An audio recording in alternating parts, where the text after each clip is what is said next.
In tonight's Healthier Me, is there a way to prevent varicose veins or spider veins? Now, once you get them or start to get them, what can really be done? Valley News Team's Danielle Barber finds out. Varicose veins and spider veins are dilated and purplish veins, particularly on the lower legs. The difference? Spider veins are just smaller varicose veins. And although some cases are worse than others, Sanford doctors say you still might want to get them checked out.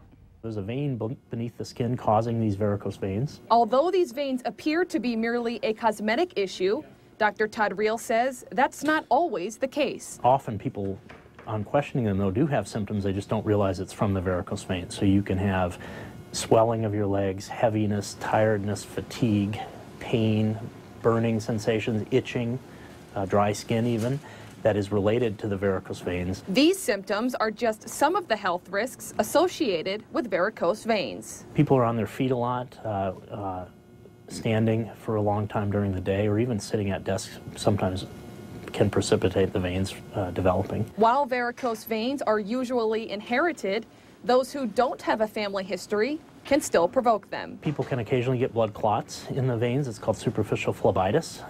More extreme cases, people can get open sores on the leg that don't heal. And for people with more extreme cases, there's a procedure called endovenous ablation. We can get rid of the vein completely without any surgery by scarring it off. So you've eliminated the source of the varicose veins. There really isn't anything you can do to prevent the veins from happening, but the symptoms can be controlled. Wear compression stockings. That's often the first therapy we recommend for people.